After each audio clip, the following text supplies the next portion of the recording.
Honorable Minister for Civil Aviation and Transport, General Dr. V.K. Singh, the Deputy Chief Minister of Haryana, Shri Dushyant Chautala ji, President ACFI, Yashpal Sharma ji, Tyagi ji, Agarwal ji, ladies and gentlemen.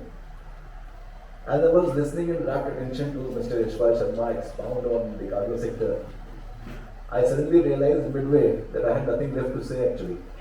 But I have to make a beginning. So let me start with the specific feature of a cargo that I have learned in the last 1 year that I have been in the Ministry of Civil Aviation. Cargo basically moves in the belly of passenger aircrafts. So we need to enhance the passenger aircraft movements to begin with and to create the supporting infrastructure if we need to enhance the cargo sector in the country. That is number one.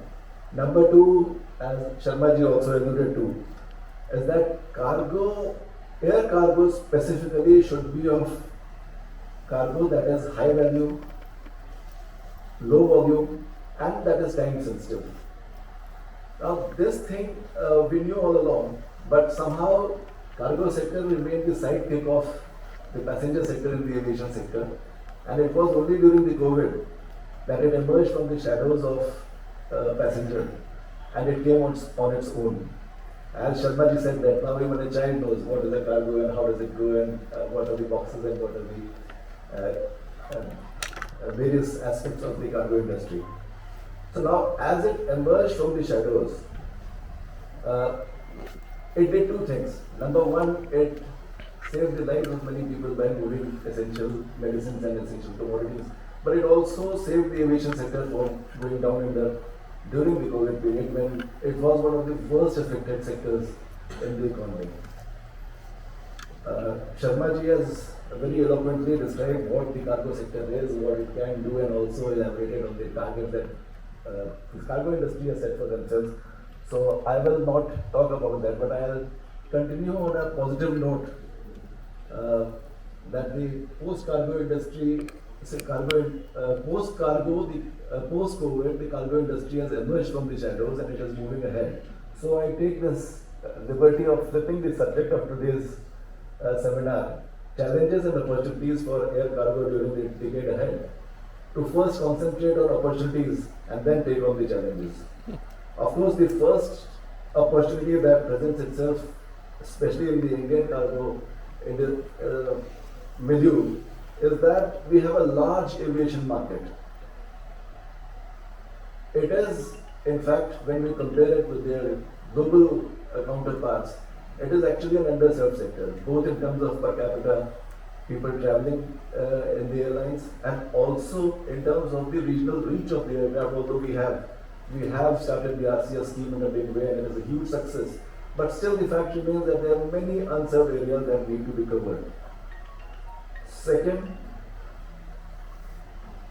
if we look at the geographical setting, geographically we are located at a position where we are in the main trunk route between Asia and Europe and beyond. So both domestically as well as internationally, the outlook for the aviation sector is positive. We can only go up. We used to carry around 3.14 million tons of cargo in 2006. Sharma ji just mentioned that now we are carrying 3.14. In fact, at our peak in 2019, we carried 3.57 million tons of cargo per annum. But of course, if we have to reach anywhere near the target that has been just propounded, we need to do very many things. To begin with, we need to have a transshipment hub. In fact, looking at the continental size of the country, we can have more than one hub. We can have multiple hubs in the country. This would, of course, require anchor airline with a huge fleet of aircraft, both narrow-bodied and, more importantly, wide-bodied aircraft. Presently, we have around 715 aircraft in the country. But with the coming in of new aircraft and the divestment of Air India, and now we expect Air India to renew their fleet. So we are looking at a prospect of having a new aircraft every week for the next 5 years.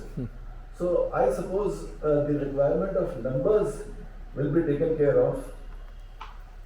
Uh, another requirement would be, as again Sharma ji had alluded to, I have no choice but to harp back to what Sharma ji said, because he has practically covered everything that is there to say, is the multimodal connectivity.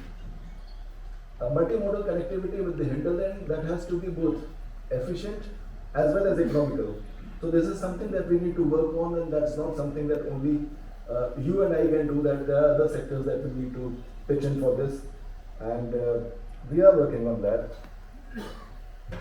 In a seminar that is basically spearheaded by the Foundation for Aviation and Sustainable Tourism, I cannot miss out the sustainable aspect of whatever we intend to do. When I say sustainable, it is not just environmental sustainability. The sustainability would also come from developing an ecosystem that is conducive to the aviation in general and cargo aviation in particular. That would in turn require various things. We need to have a manufacturing base of aircraft and aircraft components, which is inevitable if we want to look at where we want to be in 10 years time from now. We need to have a strong MRO system. We need to have leasing capability in the country. And then again, the emerging area is the drone.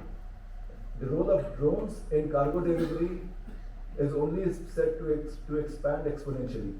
So that is an area which we need to look at in right earnest. In fact, in all these requirements that I mentioned, there are hidden challenges also and hidden opportunities also.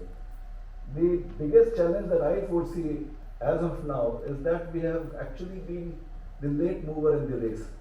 So we come with this baggage where we need to devise ways of throwing away with this baggage and get into the heart of this race. In the meantime, what has happened is that the transshipment hubs, the international routes have coalesced.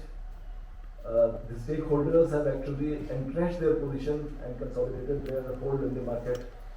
And I might even dare say that even the consumers have developed a sort of plasticity in their demand, in their behavior.